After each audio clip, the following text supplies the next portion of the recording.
So this is not a typical review video. I will not compare feature by feature by feature. This is a video for people with not a lot of time, but who still need to make a proper decision if they should go G Suite with Google or Office 365 with Microsoft. What are the differences between these two worlds, and for what kind of company it makes sense to implement one or the other.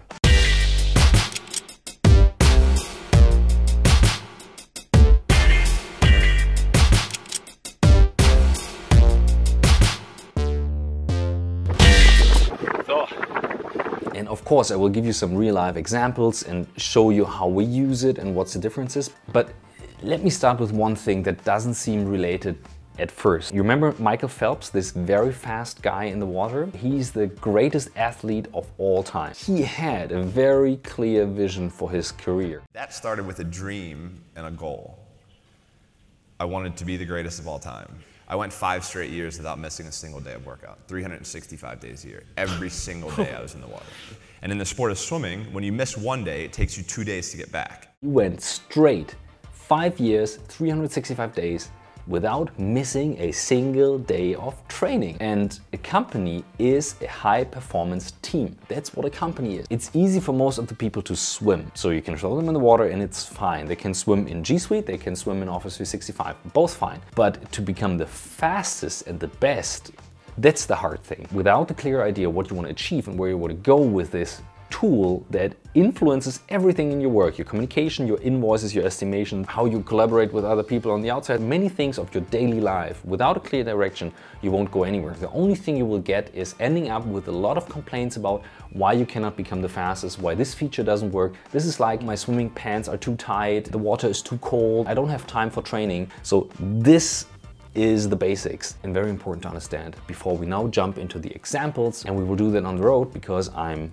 late for Berlin, heading to the office. Hello. Never come to the office without bringing a gift. To compare these two, you need to understand that you're comparing two different worlds. Google is coming from the online world. They developed everything online and tested from the end user side, whereas Microsoft Word, Microsoft Excel, PowerPoint, Outlook and so on have been tools on the computer as actual software. And this is what differentiates these two tools the most. Let's look at the speed of these two tools. If you want to collaborate in real time, you don't want to lose time in waiting for an update that you actually see what the changes look like. Moritz is here, that's the pink sign here. He's here and working in the document she's doing now.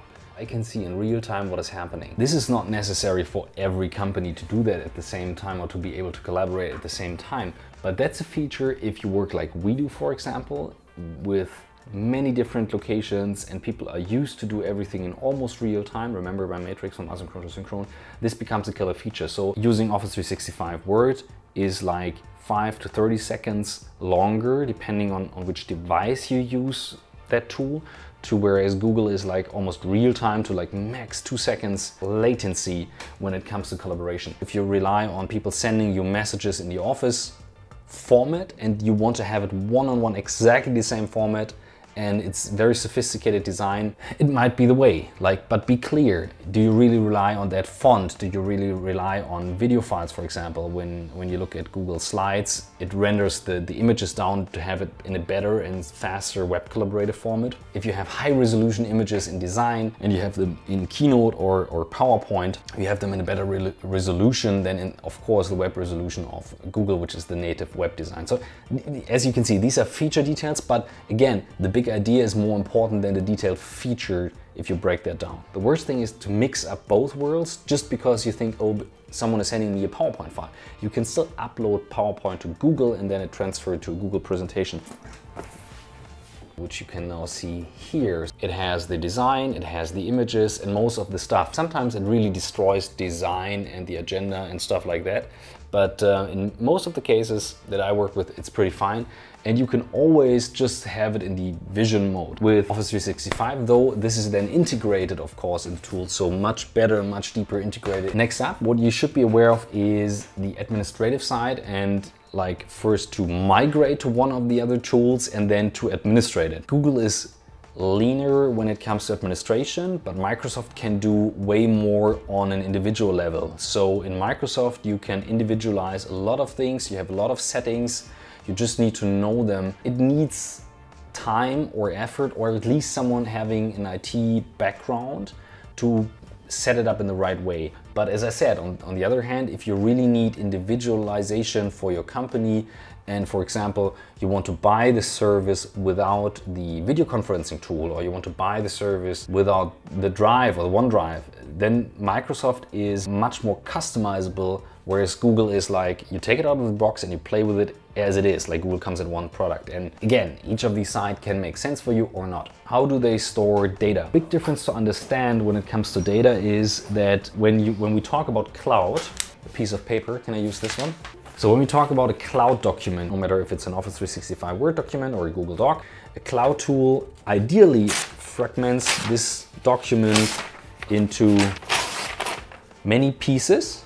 It stores each of these pieces on the different servers that are located around the globe. And your password then brings back together this document like this, right? So it's a secure document, only you can access it. It's stored not in one piece on one location. So someone taking out a hard drive, they couldn't access the document, which is very important, right? Like this hard drive you can take away with you and then you're good to go. I want to explain the difference. If you really say, I want my data in Germany or in the EU somewhere, Microsoft gives you the option for additional price to say, good, we take the T-Systems server in Frankfurt, they have different locations in Germany, but we store it there. Whereas Google says, we generate the performance for the collaboration out of our structure around the globe. As I said, you have these little pieces, and each piece is for Google 6 times, 2 times. Okay, Niels is checking that right now to be very clear. What this does to your stuff is you can access it